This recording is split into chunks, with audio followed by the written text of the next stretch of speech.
O episódio não me decepcionou, porque eu já não esperava nada dele. James Gunn, um nerd tarado? Pacificador é um gado? Roda a vinheta pra gente falar hoje do 8º episódio da 2ª temporada do Pacificador. O meu veredito e meus comentários sobre esse último episódio. Roda a vinheta.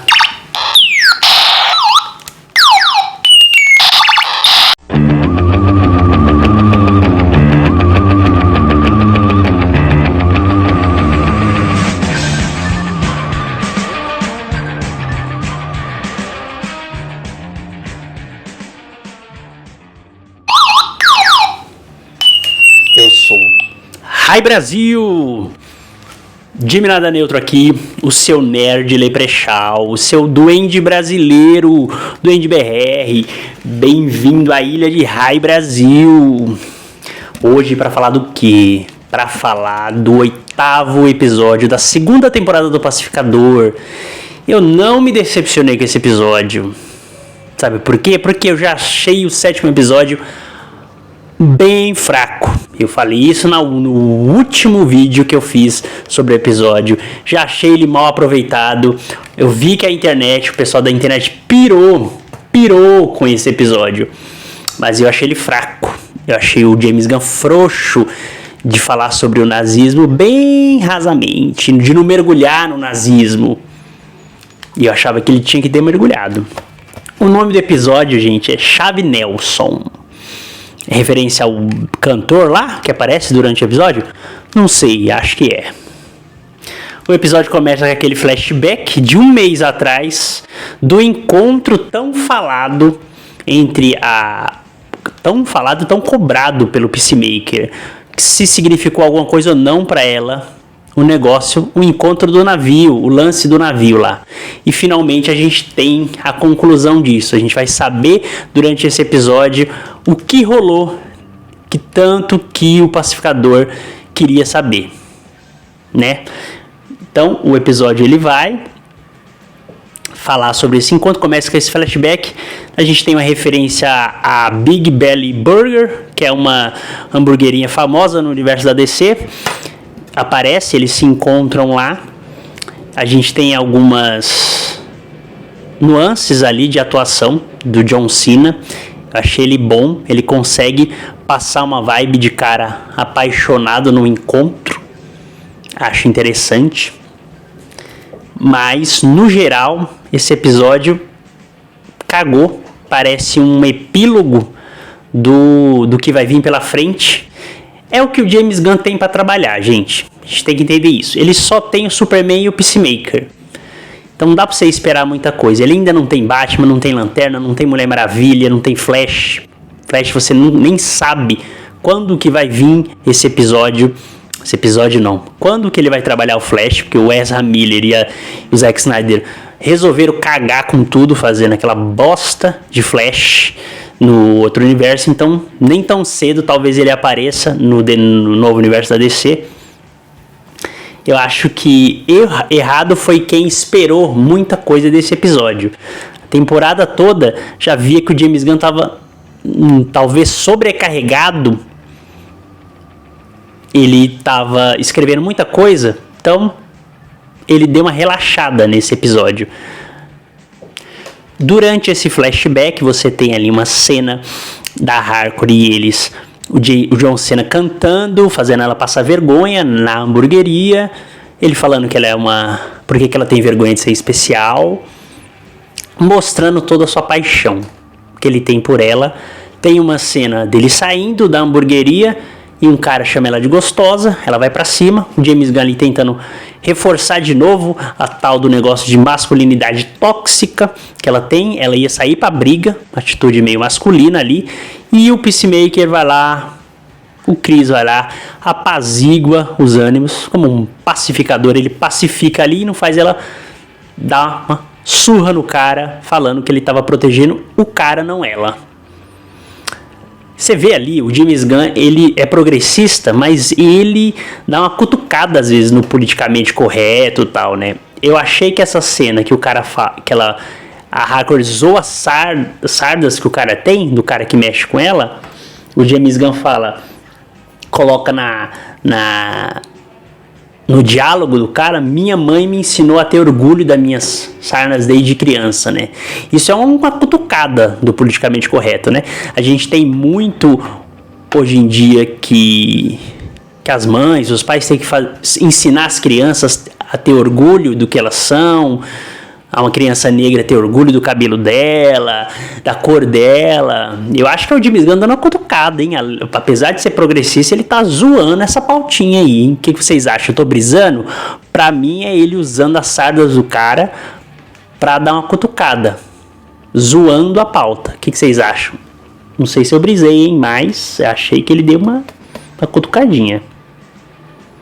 Durante aí o flashback, eles estão andando e eles falam, o Peacemaker cita, como ele é empático com o Adrian, com o vigilante, cita que a Harcourt fala que ele pode estar apaixonadinho por ele. Será que o vigilante é gay? Não sei, fiquei pensando, né? Mas o Peacemaker fala que ele é só um cara que tá tentando se encaixar, que o irmão dele mais velho não foi bom pra ele, né? Você tem um pequenininho ali citação da história do vigilante no meio desse diálogo, né? Achei isso interessante, foi um que eu destaquei ali. O James Gunn, gente, um dos meus vereditos sobre esse episódio. Cadê o botãozinho? Um dos meus vereditos é que o James Gunn é um cara tarado. O James Gunn é um nerd tarado. Quem concorda comigo? Fala não, se você não é. Todo episódio, durante toda a segunda temporada, ele coloca uma piada de sexo. Além da suruba, ele sempre bota uma piada. Eles estão investigando as portas. A Argus resolve investigar nesse episódio todas as portas para encontrar lá um mundo habitável, que tivesse recursos naturais, que os seres humanos conseguissem respirar. E o James Gunn sempre bota, tem uma porta lá que é de um mundo de pirulitos. Eles encontram uns bichinhos, duendezinhos, de uma das portas, de outro universo ou de outro planeta. A gente não sabe exatamente se essas portas elas só dão acesso a outras realidades ou a outros planetas dentro da mesma realidade, né? Para mim não ficou claro ainda, não sei se para vocês ficou, mas para mim não ficou. Então parece um outro planeta e esses bichinhos atacam eles. E tem uma hora que o bichinho começa a foder assim a cara do agente Fleury lá, né? Então o James Gunn sempre bota um negocinho sexual, né? Tem um momento que a Adebayo vai visitar o vigilante na casa da mãe dele, na casa dele, né? E o James Gunn coloca uma piada de xoxota no meio, que o vigilante imagina a Adebayo é a namorada se lambendo. O James Gunn é um nerd tarado. Esse é um dos meus vereditos. A gente pode concluir que é um escape do James Gunn para fazer piada pornográfica. Esse é um dos meus vereditos desse episódio e de toda a temporada, tá? Ele faz uma pirada de stripper, o agente Fleury, durante ali eles estão naquela dimensão de acesso às portas, na parte intermediária entre nosso mundo e as portas, tem aquela parte ali de um almoxarifado da parada, onde eles estão ali, a Harcourt fotografando as coisas, e o Fleury começa a soltar uma piada de quando o outro agente lá vomitou nas tetas de um stripper. James Gunn é sempre com piada pornográfica, né? Vocês já repararam? Eu reparei. Essa terra dos pirulitos, eu não me veio nenhuma referência adorei esse brinquedinho. Não me veio nenhuma referência na mente aos quadrinhos. A única referência que me veio à mente dessa terra dos pirulitos foi o mundo do animação. Não sei se vocês conhecem, o Detona Ralph. É uma animação que inclusive fala de multiverso, né? O Detona Ralph, ele é um game, é um jogo, para quem não assistiu, vou dar spoiler. Ele é um game e um universo ali de encontro de games. Você tem o encontro do Detona Ralph com o Street Fighter, o pessoal do Pac-Man, aqueles fantasminhas do Pac-Man. Eu achei que é um easter egg, uma cultura pop ali. Talvez, lembrou aquele mundo. No mundo que ele cai da menina, da menina corredora, que eu não lembro do nome, que é um bug. Ela é um mundo assim de doces, de pirulitos. Eu lembrei e tem uma hora que tem uns insetos também que destroem o mundo, assim, a fonte, que eu me lembro da história. Eu me lembrei dessa só do Detona Ralph. Não lembrei de nada assim em relação aos quadrinhos. E vocês lembraram de alguma terra? Comenta aí se é alguma referência dos quadrinhos que eu não peguei, porque eu não sou um nerdão de tão quadrinho assim, né? De ler tantas HQs assim. E saiu muita coisa, né? Não dá pra acompanhar. Sempre tem. Essas portas, elas me lembram muito Monstros S.A. Não tem como não lembrar, né? Até agora, eles com essas roupas vermelhas me lembrou aquela equipe que fazia desinfecção quando algum item da porta, alguma meia pegava nos monstros lá, que eles iam assustar as crianças. Tinha equipe toda de amarelo, né? Na hora de desinfectar. E me lembrei dessas roupas vermelhas que eles estão usando. Eu me lembrei do Monstros S.A. O James Gunn, gente, tá vendo? Ele esquece de desenvolver os personagens e ele se perde às vezes nas críticas. Para mim, essa ideia que vem de uma HQ dos quadrinhos, que é um lugar...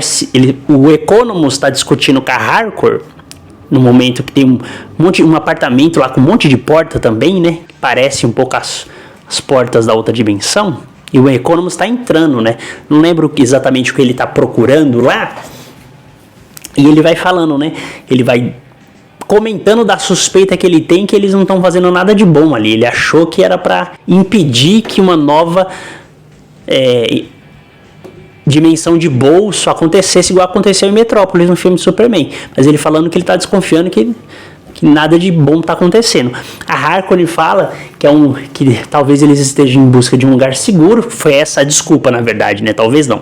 Foi essa a desculpa que deram, que eles estão atrás de um lugar seguro para respirar, com comida, água, recursos naturais. E isso está custando bilhões de dólares, né? Pode ser por razões ambientais, novos recursos, uma nova terra para toda a superpopulação do mundo. Para mim, na minha leitura, tem uma crítica ao Elon Musk embutida nessa história. Ele está mostrando como, na verdade, as pessoas, os chefes, os ricos ou os bilionários gastam uma enormidade de dinheiro na busca por habitar Marte, por colonizar Marte, a fixação que o Elon Musk tem por Marte, e que na verdade é só pelos interesses pessoais, não tem nenhum interesse altruísta em prol da humanidade, é só os interesses pessoais.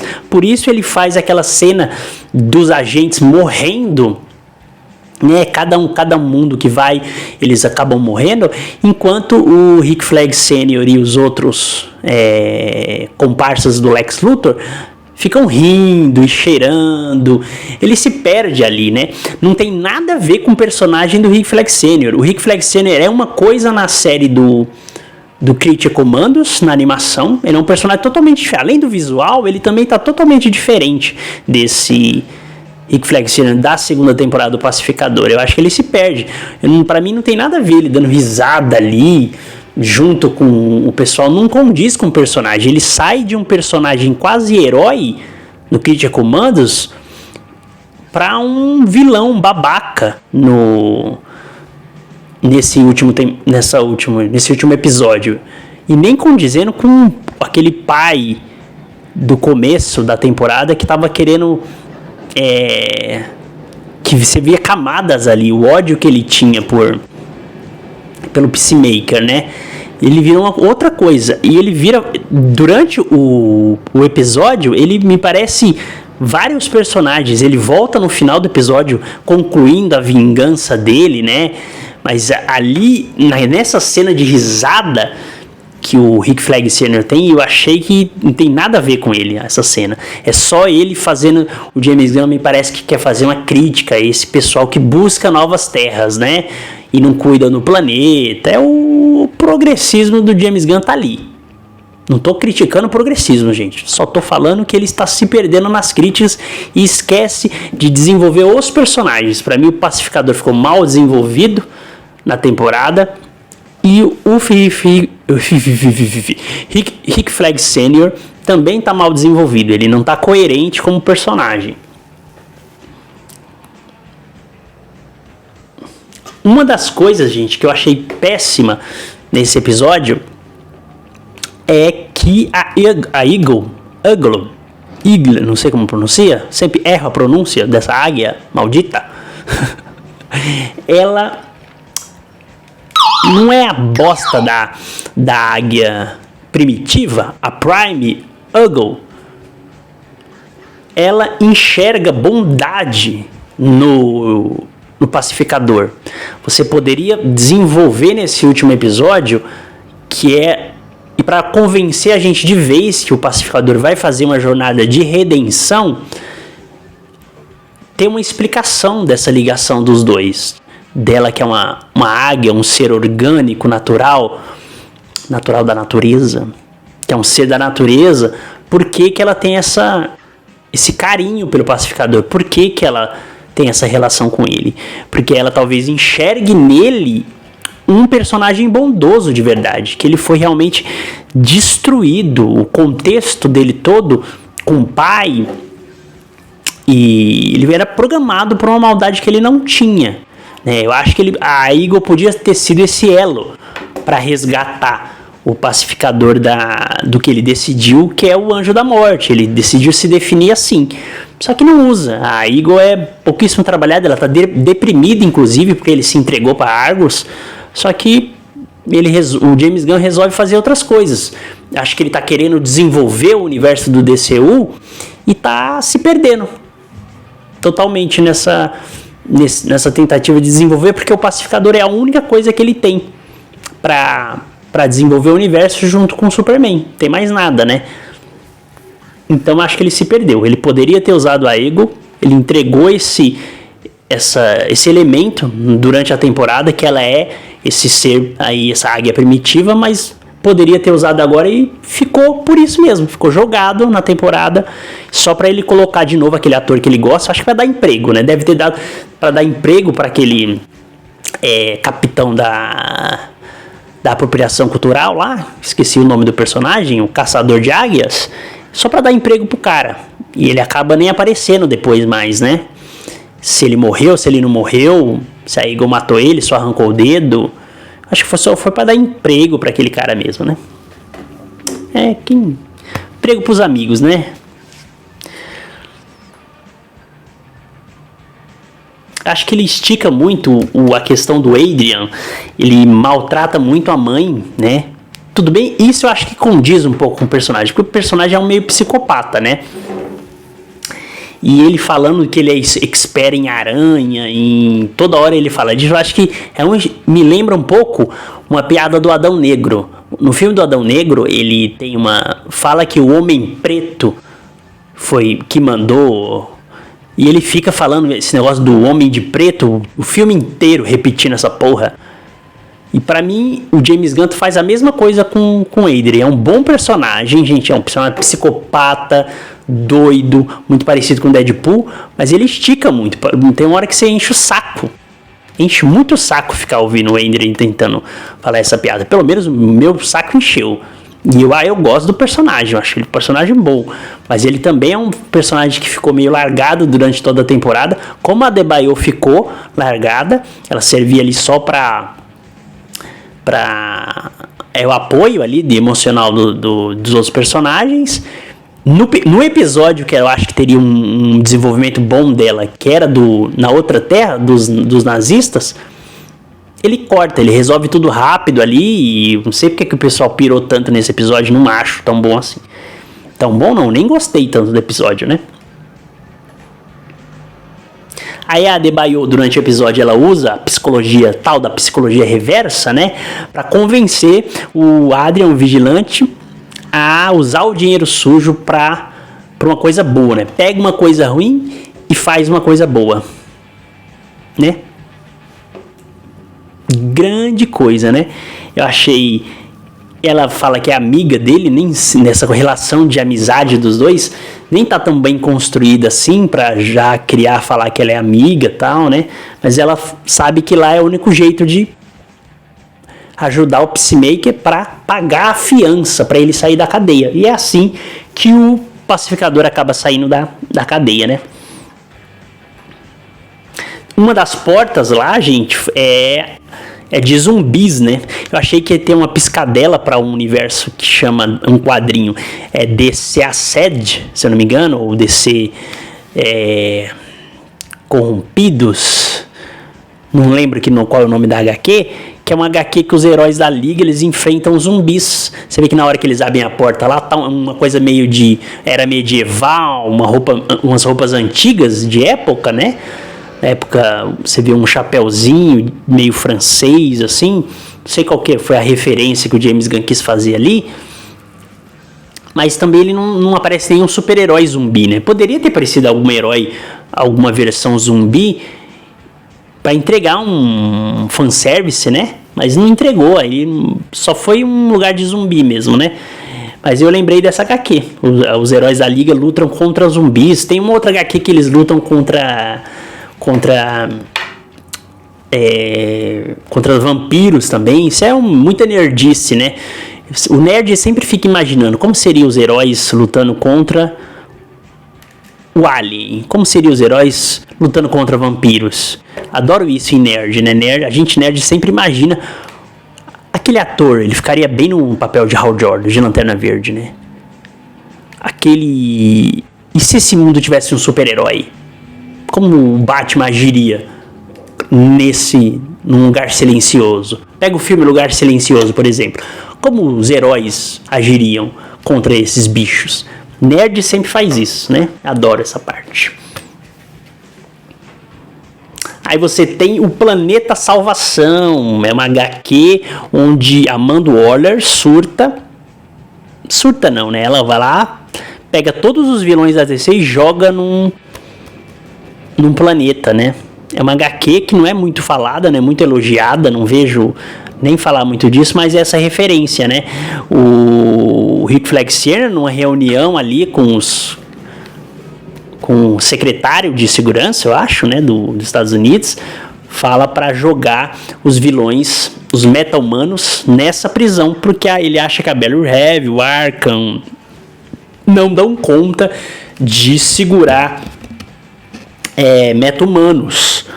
Então ele cria essa ideia desse planeta aí que eles acharam, o Planeta Salvação. Acho engraçado o nome ser Salvação. Quem escreveu a HQ talvez tenha uma coisinha ali com religião, né?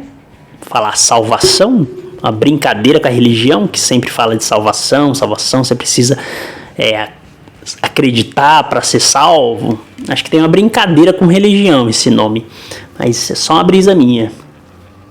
Eu lembrei da história do Brasil, né? Portugal mandava os degredados, os prisioneiros, os malfeitores, os foras da lei, eles mandavam os prisioneiros de Portugal aqui pro Brasil, numa terra bem parecida, né? Eles achavam que era uma terra mística, inclusive era a ilha de Rai Brasil. Por isso eu uso o nome Rai Brasil. Um dia eu conto essa história para vocês, porque que eu uso essa saudação, essa ilha mística.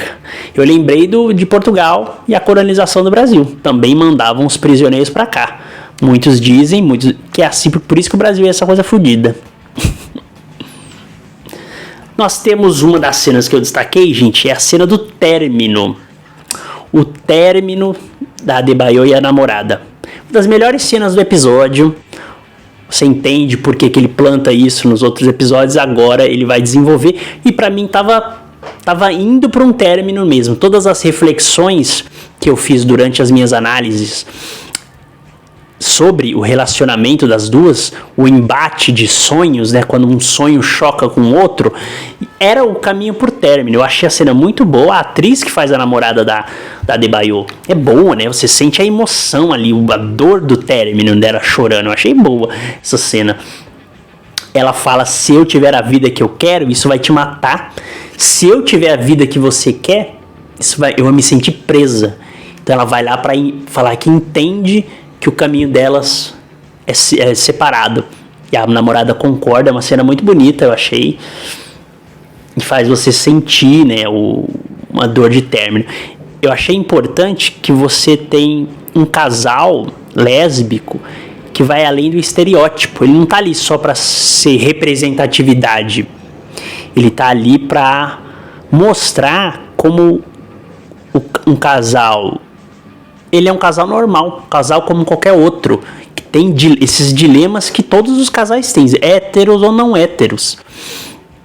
Então ele tá além, ele tá ali aprofundando. Você não tá vendo, não tá só para chocar, para ver um beijo lésbico, para ver para atender a pauta progressista. Ele tá ali para além disso, ele para funcionar pro desenvolvimento das personagens, da Adebayo principalmente, né? E para mostrar os dilemas que tem um relacionamento. Que às vezes os sonhos, eles entram em conflito mesmo, né? Não basta só amor.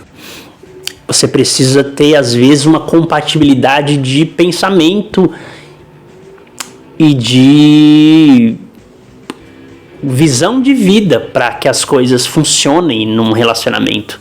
Eu achei isso bom porque é um casal além da representatividade, além dela ser lésbica, das duas serem lésbicas, tal, de atender essa questão importantíssima de ter casais além de héteros em produções, mas eles também aprofundam, eles mostram uma coisa que é universal, que é um problema que qualquer casal pode ter. Você se identifica ali.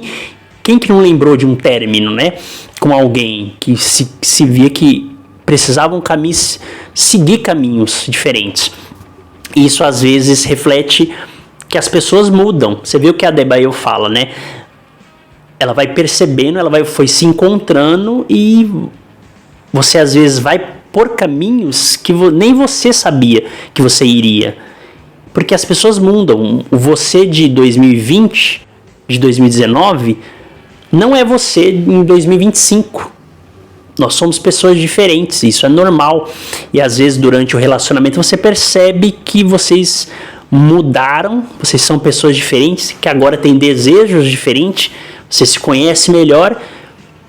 E aquela pessoa por qual você se apaixonou, às vezes mesmo você ainda amando ela, os seus caminhos não são mais os mesmos. Vocês estão indo para caminhos totalmente diferentes. Eu acho que é talvez a melhor cena do episódio, né?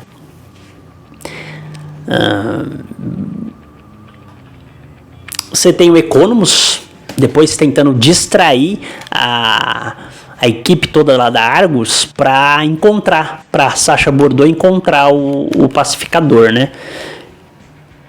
E eu achei, tem gente que odiou essa cena, né? Mas eu achei engraçada ele tentando contar umas coisas nada a ver, uma pessoa que não se relaciona bem com ninguém, tentando interagir, tentando fazer as pessoas rirem. Eu achei que ela é coerente com o personagem do Economus. Não gostaram, mas dá uma vergonha alheia, e eu acho que a cena, o objetivo dela é que isso mesmo, que te dê uma vergonha alheia do que ele está tentando fazer. Eu não achei ruim a cena não, mas eu vi todo mundo criticando essa cena. Eu achei condizente com o personagem. O que não é condizente com o personagem, gente, é a Sacha Bordeaux. Do nada ela tem uma crise de consciência. Ela chama a Harcourt pra conversar. Do nada ela começa. Ela tem muito mais a ver com o Rick Flag Sr. do que do que toda a equipe. Mas o James Gunn precisava dela na equipe, né? Para o que vai acontecer no final do episódio, que é a gente vê a origem, o nascimento da Checkmate, que é uma equipe dos quadrinhos, né, de heróis. Aliás, não tem nada a ver com essa do Pacificador, né? Eles fizeram uma equipe totalmente nova, uma equipe importante, é uma organização importante dos quadrinhos da DC, né? Que tem influência, chama Checkmate porque tem Acho que tem uma rainha, tem o rei, que são os líderes da organização, assim. Se eu não me engano, tem o pacificador também nessa equipe, nos quadrinhos, mas eu não cheguei a ler, não conheço muito profundo sobre ela. Sei que não tem nada a ver, né? Só que ele forçou, né? O James Gunn é forçado a relação da Adebayo com a... Da Adebayo não, da Harkonnen com a Sacha Bordeaux. E essa crise de consciência que ela tem do nada, do Neida. Do Neida, ela tem essa crise de consciência. Não tem nada a ver. Achei muito forçado só para aqui, porque a Sacha Bordeaux é uma das fundadoras da organização Checkmate. Então ele que precisava que ela tivesse lá, ele força essa relação dela com o grupo. Fica muito forçado, horrível, né? Eles encontram um pacificador, o vigilante vai lá dar um soco empurra ele na porta do carro e imobiliza ele dando um choquinho. Tudo a ver com o vigilante. Eu acho engraçada a cena. E eles tentam ali uma força-tarefa para conseguir fazer com que o Peacemaker volte para a equipe, né? Apesar do discurso, gente, comovente da Adebayo, do choro de você sentir que todo mundo tá ali por ele, da Harcourt também falar e eu, né, durante a cena, o vigilante ficar um pouco vulnerável falando, você é meu melhor amigo. Eu acho que um dos erros do James Gunn durante a temporada é não saber exatamente para onde que ele quer ir com o pacificador. A gente entende que ele acha que o pacificador é uma pessoa boa. A Adebayo fala que quando ele segue ordens, ele faz coisa ruim. Quando ele segue o coração dele, ele é uma pessoa boa. Mas eu não compro muito isso, não. Eu acho que o James Gunn é incoerente nessa questão. Uma pessoa boa, gente, não vai esquartejar um corpo e depois incinerar ele, né? Ninguém deu ordem pro pacificador fazer isso. Ele fez porque ele fez. Ele tem uma coisa ruim dentro dele que ele precisa trabalhar. E o James Gunn não consegue fazer bem essa redenção durante a temporada. Ele inclusive apaga algumas coisas de desenvolvimento do personagem da primeira temporada do Pacificador, que talvez já tinha resolvido essa questão com o pai, depois que ele mata e que entende que ele não pode pagar pelos erros do pai, né, dele. O pai dele fez ele matar o irmão quando era novo, né, uma briga de galo lá. Mas o James Gunn não desenvolve isso bem. A gente não tem muita crença na redenção dele. A gente poderia ter tido ele derrubando o governo nazista lá na outra realidade, mostrando que o Peacemaker não é nazista, ele se preocupa, ele tem uma amiga, a melhor amiga dele é negra, mas só que eles cagam para as pessoas que estão sofrendo lá na outra realidade. Se você quer fazer uma jornada de redenção do Peacemaker, eles poderiam ter a equipe toda derrubado aquele regime nazista, ficado ali e ajudado as pessoas que estão presas, que a gente não sabe nem aonde. Os heróis teriam se preocupado com aquela realidade, mesmo que fosse outra. Os heróis teriam ficado ali para tentar derrubar de alguma forma o governo nazista, né? Mas não, eles só querem ir embora e cagam. Mostra como a equipe só se preocupa com ela mesma. Você não tem jornada de redenção. Aí a jornada de redenção é eles largarem a Argus e criarem a própria organização, pegarem o dinheiro sujo lá e pega uma coisa boa, pega uma coisa ruim, faz uma coisa boa e o povo lá da outra realidade, foda-se pra eles. Nossa, eu não gostei disso. Mostra como é raso às vezes o discurso, um discurso progressista, que ele só se importa com ele mesmo, não com todo mundo, né? E eu não tô falando que eu não sou progressista. Eu sou um pouco progressista, um pouco ali, no meio termo. Questão política é outra coisa, né? Mas assim, eu achei ruim. Você percebe, no fim, gente, a gente percebe que o pacificador, ele é só um gado, né? Ele queria aprovação, saber se aquela porra daquele beijo que eles têm, que a gente tem essa resolução, mostra a cena deles no barco lá, escutando a musiquinha, num encontro, num date, e eles acabam se beijando. E o plot todo do Pacificador, o arco dele todo é entender se havia sentimento na Harcourt, se tinha significado alguma coisa pra ele, a droga daquele beijo, né? E você vê, termina com ele aceitando voltar pra equipe basicamente, porque ela falou que significava tudo. Então o cara é só um gado, né? O cara que é manipulado pela mina, queria um reconhecimento da mulher que ele é apaixonado.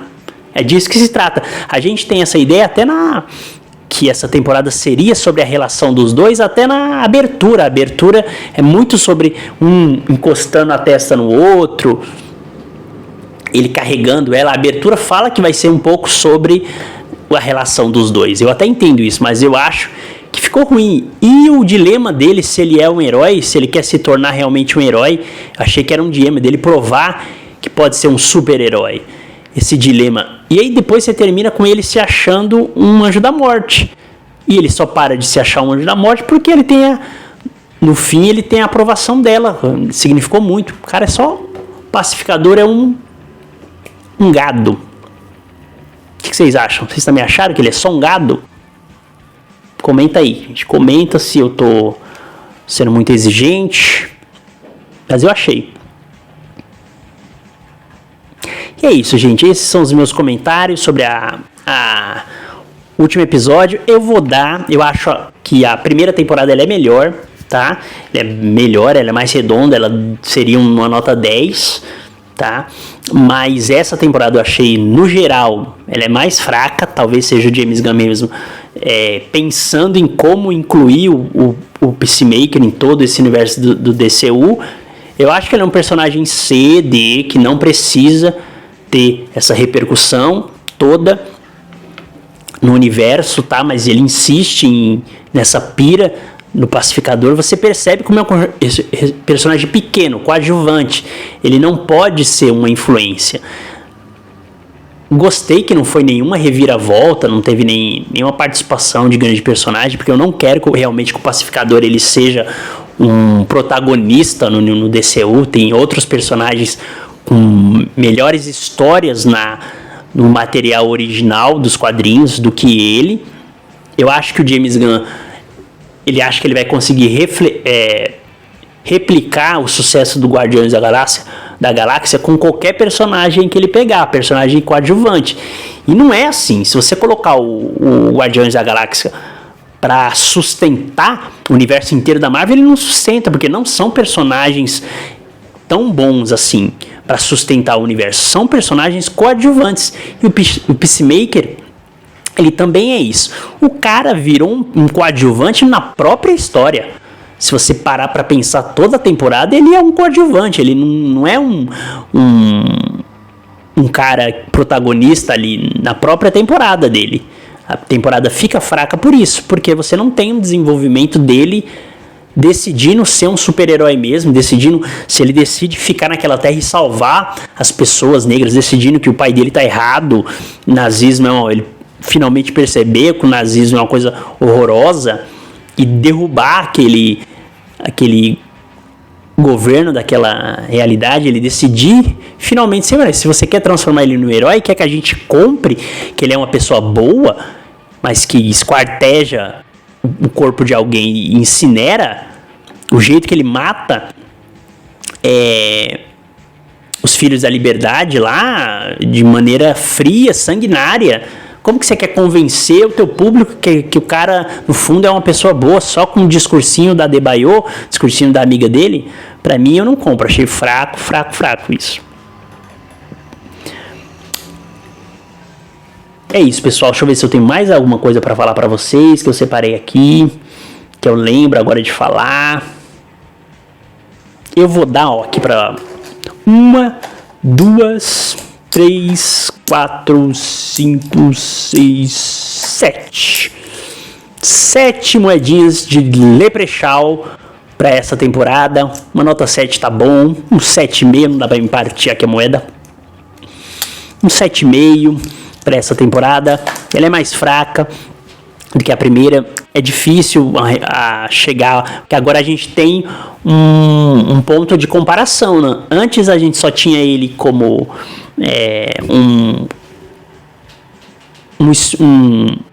uma consequência do Esquadrão Suicida, porque ele é um personagem que a gente via lá, e era uma novidade, né?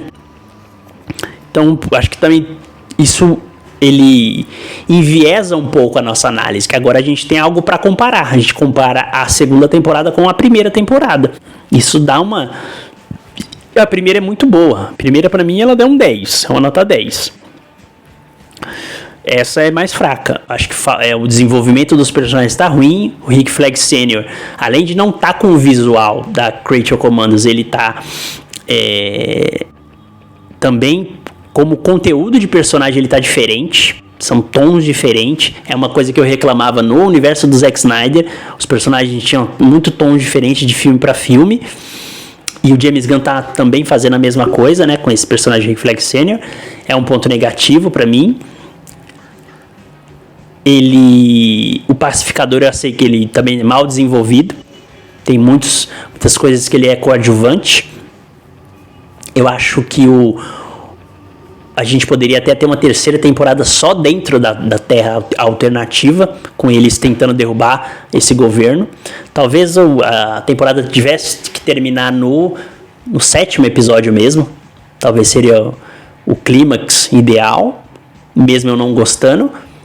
Mas esse episódio é quase que um pós-crédito inteiro. Ele é um pós-crédito do James Gunn, da segunda temporada. É um episódio inteiro, um pós-crédito. É isso, gente. O que vocês acharam do episódio? Concordam com as coisas que eu falei? Discordam de mim? Tem nada a ver com o que eu falei? Não importa, pode discordar, não tem problema. A gente tá aqui pra isso mesmo. Jimmy Nada Neutro, seu Nerd Leprechaun. Fui!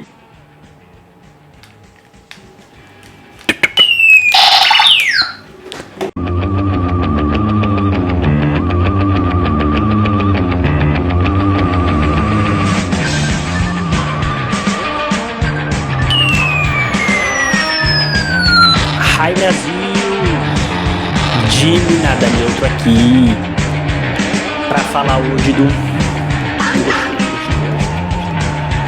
Não gostei.